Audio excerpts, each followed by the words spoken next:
Hi, today my team and I will present to you all, representatives of the City of Pasadena, our proposal for solar on the Rose Bowl Stadium.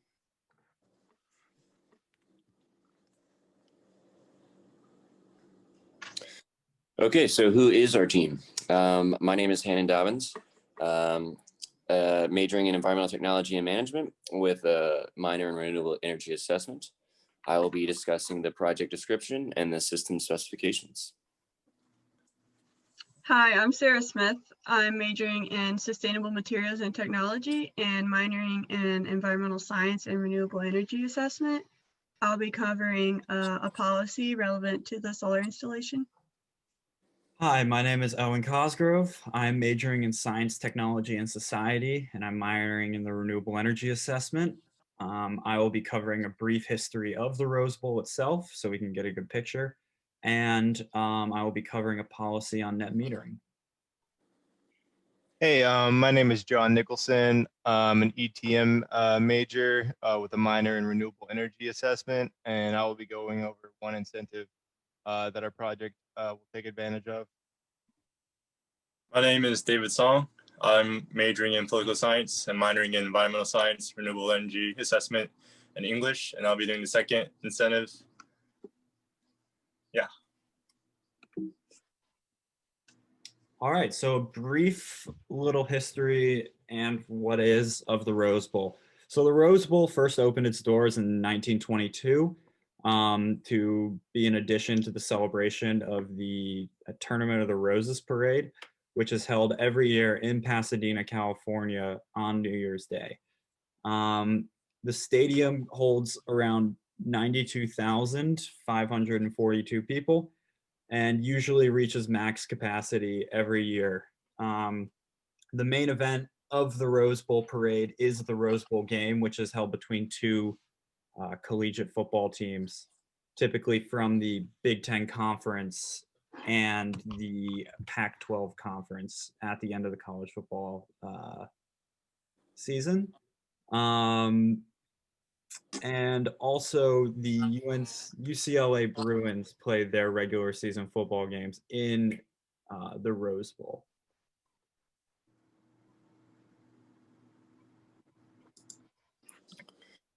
Okay, so as Owen said, we're looking at the Rose Bowl Stadium in Pasadena, California. The project is going to be a photovoltaic system, and it's going to be placed on top of the box suites on the stadium. It's going to have an approximate DC system size of 423.9 kilowatts with an annual production of 691,782 kilowatt hours per year. It will be grid tied, so when the stadium is in use, the energy will be going towards the stadium. However, when the stadium is not in use, which is majority of the year, the energy will be put back to the city, so it will be able to be used by the city. The goals of our project are to provide part of the energy for the stadium's needs renewably, as well as encourage others to follow suit, and also offset some of their power usage and put it back into the city, as I said.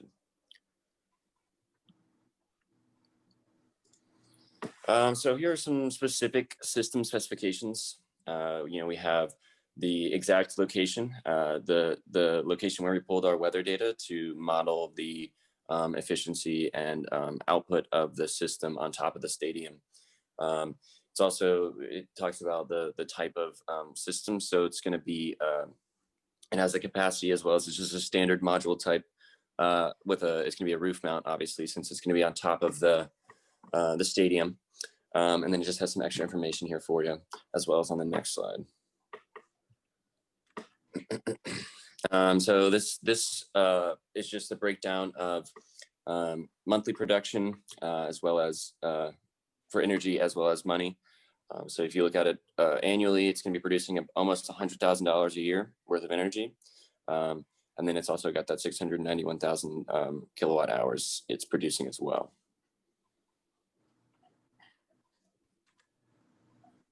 So the first policy we will cover is California's Renewables Portfolio Standard Program. According to the California Public Utilities Commission website, Their RPS program was established in 2002 with the initial requirement that 20% of electricity retail sales must be served by renewable sources by 2017.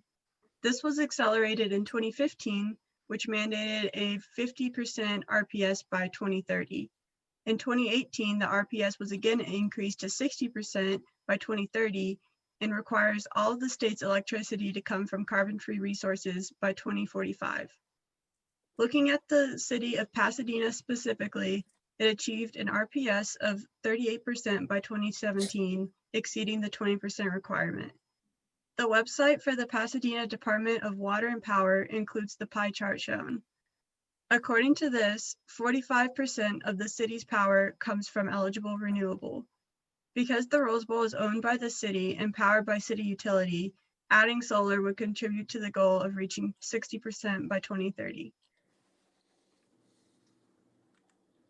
For the state of California, which Pasadena resides in, there is a net metering policy that is affected across statewide, as California is one of the leaders and friendliest to renewable energy projects.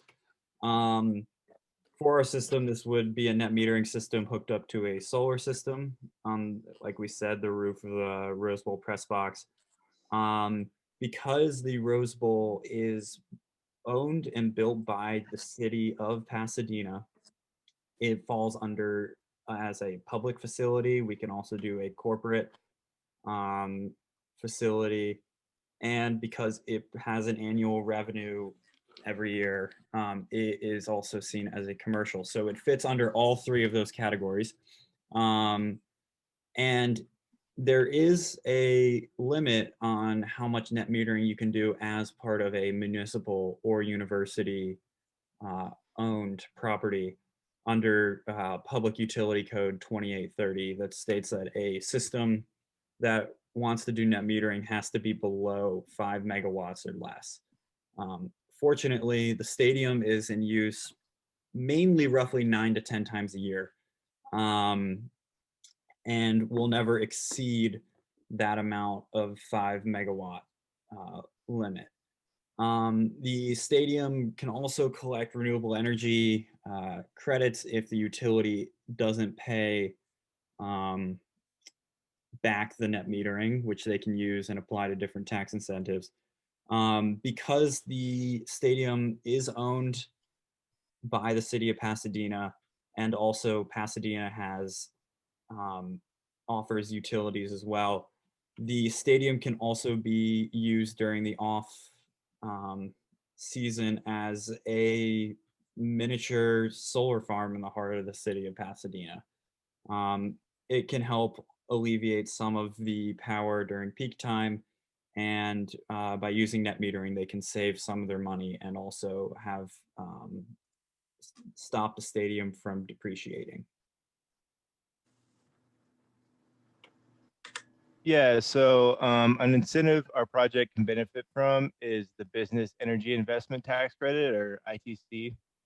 This corporate tax credit is available for the construction of our photovoltaic project, as the stadium is owned by the city of Pasadena and will be funded by the second incentive, the Energy Conservation Assistance Act.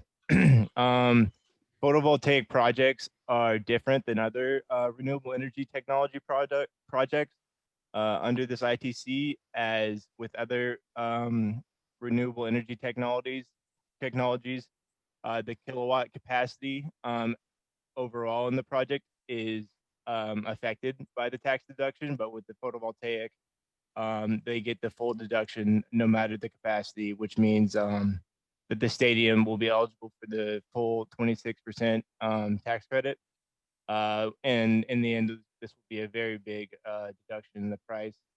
The ITCs are a great incentive and should be taken advantage of for these projects. And in the end, this will save the state of California an immense amount of money. As you can see from the table, these ITC deductions are going to be lowered in the future. So 2020 is a perfect time to act and to start the construction of this project. The Rose Bowl Stadium is a perfect candidate to take advantage of these photovoltaic systems. And right now, as I said before, this time is the perfect time to act to fully take advantage of this system, and the money saved can be used for other projects for the betterment of the state of California.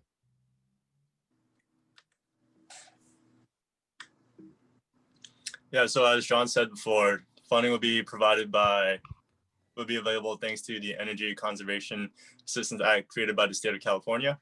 So the Energy Conservation Assistance Act is a loan program. It was released on April 30th, 2019, and this act provides a loan up to $3 million, and it's available to first come, first serve for public entities such as cities, counties, public hospitals, libraries, colleges, and also our project proposal, the Rose Bowl Stadium, since it is owned by the city. The loan is designed for projects with proven energy and/or demand cost savings, such as energy generation from renewable resources. And since we will be using our solar voltaic system, that will fall under that category. The loan funds shall be dispersed on a reimbursement basis based on the invoices submitted by the borrower in a form approved by the Energy Commission, and all invoices must be submitted within 60 days of completion of the project. But since there's only a 1% interest rate, the loan can be prepaid at full or partially at any time, but it will be a semi-annual payment due to the Energy Commission obtained from the savings that the photovoltaic system creates, or from other legally available funds that the Rose Bowl chooses to pull from. Any questions can be answered by the California Energy Commissions. And that's all for our policies, our incentives. And below we have our citations from where we got all of our sources. Thank you for your time. Awesome.